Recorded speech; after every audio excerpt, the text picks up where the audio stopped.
কোনোভাবেই আপনার অভাব, অনটন, দুঃখ কষ্ট আপনার পথ ছাড়ছে না। আপনি কোনোভাবেই আপনার পুরাতন জায়গা থেকে সামনের স্টেজে যেতে পারতেছেন না। আপনার পুরাতন বিশ্বাস, আপনার কাছে টাকা নাই, আপনি পারবেন না, আপনার দ্বারা হবে না, আপনি যথেষ্ট যোগ্য না, আপনার অনেক বয়স বেশি, আপনার বয়স অনেক কম। এরকম নানান বিষয়ে আপনার ব্রেন ডিজিটেশন ফিল করে। তো এটা ৩টা স্টেপের মাধ্যমে আপনি কীভাবে রিকভারি করবেন এবং আপনি জানবেন যে আপনার লাইফে যত বিশ্বাস আছে, আপনি যা বিশ্বাস করেন উইথ গড মানে আল্লাহ তাআলা থেকে শুরু করে যা কিছু আছে সব কিছু বিশ্বাস কীভাবে তৈরি হয়েছে এবং আপনি কীভাবে বিশ্বাস তৈরি করতে পারবেন এবং নতুনভাবে কীভাবে নতুন ব্রেনকে নিউরোপ্লাস্টিসি তৈরি করে নতুন বিশ্বাসের মাধ্যমে আপনি আপনার জীবনের আমূল একটা পরিবর্তন আনতে পারবেন। আপনি আপনার স্বপ্নের জীবন লিড করবেন, চিন্তা করেন তাহলে কেমন ফিল হবে।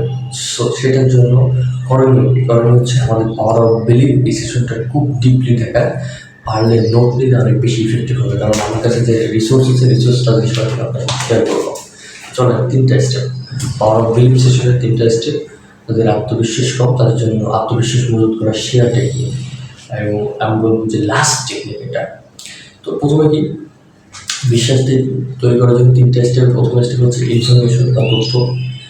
ইনফরমেশন সত্য হলে বিশ্বাস সত্য হয় এবং ইনফরমেশন মিথ্যা হলে বিশ্বাস মিথ্যা হয়। উদাহরণ, 1954 সালে আগে 4 মিনিটে 1 মাইল দৌড়ানোর রেকর্ড কারো ছিল না, কিন্তু 1954 সালে রোজার ব্যারিস্টার নামে একজন দৌড়বিদ 3.59 সেকেন্ডে 1 মাইল দৌড়ের রেকর্ড সর্বপ্রথম ভেঙে ফেলেন।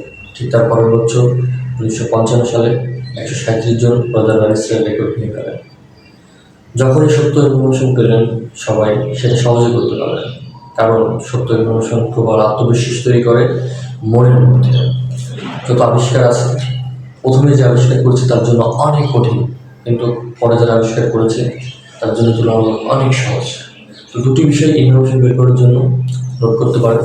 কী কী কে কে অলরেডি এই কাজটা করে ফেলছে যেটা আপনি করতে চাচ্ছেন, এবং দ্বিতীয় নম্বর হচ্ছে কীভাবে করছে সেই স্ট্র্যাটেজি বা প্রসেসটা কি। মনে করুন আপনি প্রফেশনাল কেক বানাতে চাচ্ছেন, বা আপনি ডিম পোস্ট করতে চাচ্ছেন, বা ডিম ভাজি করতে চাচ্ছেন। কী কী ভালো তৈরি করতে পারেন এটা লিস্ট বের করা, কীভাবে তৈরি করা হয় বা প্রচেষ্টা খুঁজে বের করা, কোন ধাপে কতক্ষণ সময় লাগে, এবং বিস্তারিত ভিডিওটা যখন আপনি দেখবেন, বিস্তারিত বিষয়টি নিয়ে যখন রিসার্চ করবেন তখন কিন্তু আপনার একটা আইডিয়া চলে আসবে। তারপর আপনার আত্মবিশ্বাস অনেক বেড়ে যাবে এবং আপনি দারুণ ম্যাসিভ একটা চেঞ্জ আনতে পারবেন। তাহলে আপনাদের জন্য এখন করণীয় কি, যা বাজার শিক্ষার্থী আছে যা ভিডিওতে দেখছিল আর তাদের জন্য করণীয়, ধরুন আপনার কোনো বিষয় কঠিন লাগে, তাহলে কী করা, প্রথমে খুঁজে বের করুন আপনি সেই বিষয়ে পারদর্শী কারা, তারপর জানার চেষ্টা করুন তারা কীভাবে করতে পারে, পদ্ধতিটা কী, এবং তারা কী নিয়ে পড়াশোনা করে। তাহলে আপনার জন্য বিষয়টা সহজ হয়ে যাবে, আপনার আত্মবিশ্বাস বেড়ে যাবে। পৃথিবীতে যে কোনো রেজাল্ট একবারে কেউ এনেছে, সেই একই পদ্ধতি প্রয়োগ করে বারবার রেজাল্ট নিয়ে আসা পসিবল, কারণ আপনার ওই বিষয়টার উপর ইনফো রাইট। সো এখন এই ইনফো রাইট এটা হওয়ার পরে কি আমাদের আত্মবিশ্বাস তৈরি হয়ে যাবে না। এর পরের স্টেপ যেটা, সেটা হচ্ছে সেলফ রেফারেন্স। সেলফ রেফারেন্সটা কি, আপনার জীবনের ছোটো ছোটো অর্জন রিওয়ার্ডগুলোকে রিমাইন্ড করা, লিস্ট বানানো। যেমন একটা পাখির জন্য আপনি খাবার দিয়েছিলেন, একটা পথশিশুকে আপনি টাকা দিয়েছিলেন বা খাবার দিয়েছিলেন, বা আপনার বাসার পাশে যে অসুস্থ ছিল তাকে দেখতে গিয়েছিলেন, বা আপনি কেউ একজন পড়ে গিয়েছিল তাকে উঠাই দিয়েছিলেন। এরকম ছোটো ছোটো আপনার জীবনে যত ভালো ভালো অর্জন আছে সেগুলো কিন্তু লিস্ট করা। ছোটো ছোটো রেফারেন্স খুঁজতে হবে নিজের জন্য, নিজের জীবনের জন্য। তখন আপনি কীভাবে আত্মবিশ্বাস বাড়বে যে আপনি এই মানুষের জন্য করেছেন, তার মানে আপনি এটার সাথে এটা কানেক্ট করতে পারেন। আমি বলবো যে কীভাবে কানেক্ট করবেন, রিল্যাক্স। সো কী কী দলিল আছে আপনার খুঁজে বের করুন, নিজের রেফারেন্স স্ট্রং করুন। সো এই রেফারেন্স যখন আপনার ভালো থাকবে যে আপনি এটা লাইফে এটা করছেন, এটা লাইফে এটা করছেন, চিন্তা করেন যে আপনি মানুষের জন্য কী করছেন, কী এমন ভালো কাজ করছেন যেটা আপনি প্রাউড ফিল করেন, সেটা আপনি নোট করেন। সো পরে আসছে যেটা ইমাজিনেশন। তারপর আইনস্টাইনের একটা কথা আছে যে নলেজের থেকে বেশি পাওয়ারফুল হচ্ছে ইমাজিনেশন। ইমাজিনেশন কি, কল্পনা শক্তি। সর্বপ্রথম যে আবিষ্কার করেন কিংবা কোনো রেকর্ড ভাঙেন তার সম্ভব শুধুমাত্র ইমাজিনেশনের প্রবল ফোকাস। প্রত্যেকটা খেলোয়াড় খেলার আগেই তার মাইন্ড খেলে, প্রতিটা দৌড়ানোর আগে নিজের মাইন্ডে দৌড়ানো প্র্যাকটিস করে। তো ব্যবসায়িক ক্ষেত্রে বা কর্পোরেট লাইফের ক্ষেত্রেও আমি যেটা দেখছি আর কি, যে imagination is the one of the topics যেটা করাই লাগবে। So win the war before you are in the war. অর্থাৎ আপনি জেতার আগে যখন আপনি জিতে যাবেন তখন আর আপনাকে কেউ ঠেকাতে পারবে না। একটা ধ্যান আছে, মোরাকাবা আছে। সো আমরা ধ্যানের যে ইংলিশ প্যাটার্নটা সেটা আমরা যদি ধরি মেডিটেশন। সো আমি আমার লাইফে অনেক হেল্প পেয়েছি মেডিটেশন নিয়ে। আপনি নিজেও করতে পারেন, শুধুমাত্র সেই চিন্তা করবেন যেটা আপনার ধর্ম সমর্থন করে, এটা মাথায় রাখতে হবে।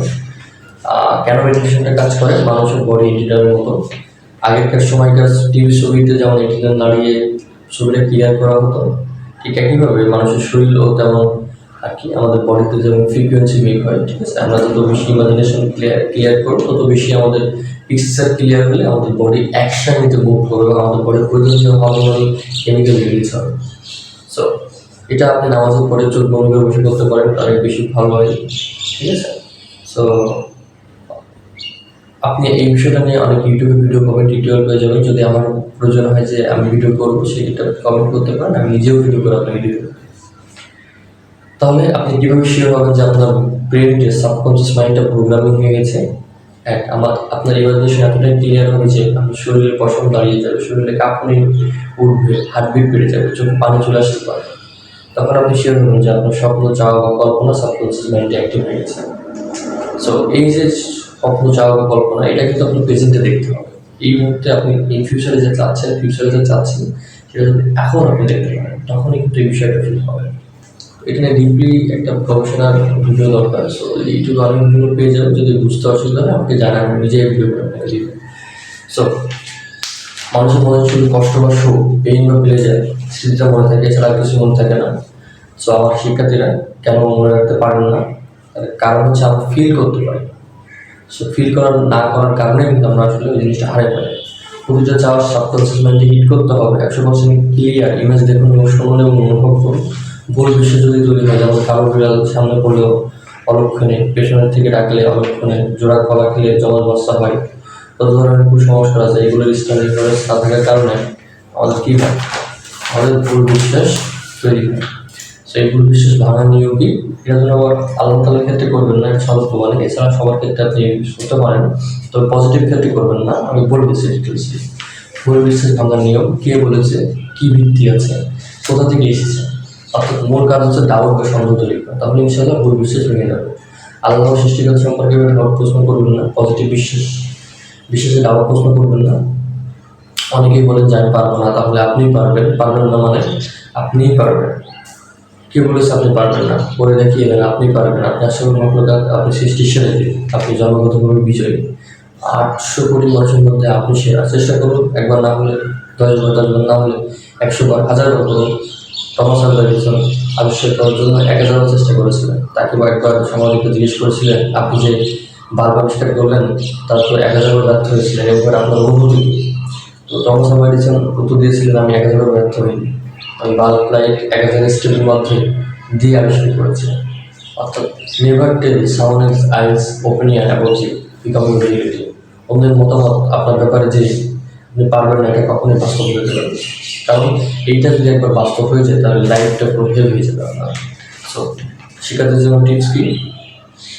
অজানা বিষয়ে জানার বিষয়ের সাথে কানেক্ট করবেন প্রশ্ন দিয়ে। আমি যে বিষয়টি এখন শিখছি সেটা কিসের মতো, যেটা শিখেছি সেটা ছবি বা পিকচারের মাইন্ডে আছে কিনা। কারণ শব্দগুলো থেকে মাত্র 7% এবং পিকচারগুলো থেকে 93%। সো ফর্মুলা, আমরা যা জানি না, unknown knowledge plus known knowledge সহজ ফার্স্ট লার্নিং। আরেকটা বই আছে, আমি রিকমেন্ড করবো এটা, বইটা পড়ার জন্য, মনের শক্তি, আমাদের স্যারের।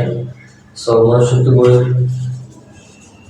4th নম্বর স্টেজে মেমোরি টেকনিক নিয়ে অনেক আলোচনা করা হয়েছে, বলে দেখতে পারেন। আমার কাছে অবশ্য আছে এই যে বইটা, দিস এক্সেলেন্ট বই, develop your confidence in this whatever. So আমি পড়া লাগবে না যদি আমার একটা শোনেন। So when someone can't do anything, she will tell you that you can't do it. যার মনে হয় সে পারবে না, তখন সে আপনাকে বলে আপনি পারবেন না। আসলে সেই এবং সলিড কাজ করা, রেজাল্ট তো আল্লাহ দেবে, নিতে পারে ইনশাআল্লাহ। 1000 বার ট্রাই করে হয়নি তো 1,00,000 বার ট্রাই করুন। নিজের মধ্যে জেদটা নিয়ে চলে আসুন। এবং আপনি সফল হবেন ইনশাআল্লাহ। যদি কোথাও এক্সাক্ট কোনো পেইন পয়েন্ট আপনার প্রবলেম থাকে আমাকে কমেন্টে জানান, ইনশাআল্লাহ I can help you man. So next আমাদের সেশনের কথা হচ্ছে আমরা কীভাবে শুরু করবো। তাহলে বিশ্বাস তৈরি করার জন্য আমরা তিনটে জিনিস শিখলাম, সেটা কি? একটা হচ্ছে ইনফরমেশন রাইট করা, দ্বিতীয় নম্বর হচ্ছে আমাদের সেলফ প্রেফারেন্স ডেভেলপমেন্ট করা, তৃতীয় নম্বর হচ্ছে আমাদের এটা বলেন তো ইমাজিনেশন টাইপ করা। সো এবার কি করলাম, বিশ্বাস ভাঙার জন্য যে ফর্মুলাটা শিখলাম, কী শিখলাম এটা আমাকে জানান। আর যে কোনো বিষয়ে ইনফরমেশনের জন্য কমেন্ট জানান। ভিডিওটি কেমন লাগলে নিশ্চয়ই জানাবেন, এবং আপনাদের লাইক কিন্তু অনেক ইন্সপায়ার করে আমাদেরকে। লাইক অবশ্যই, কমেন্ট অবশ্যই, এবং ভিডিওটি শেয়ার করে অন্য মানুষকে সুযোগ করে দেবেন প্লিজ। ভালো থাকেন, সুস্থ থাকেন, দেখা হচ্ছে নেক্সট সেশনে। আসসালামু আলাইকুম।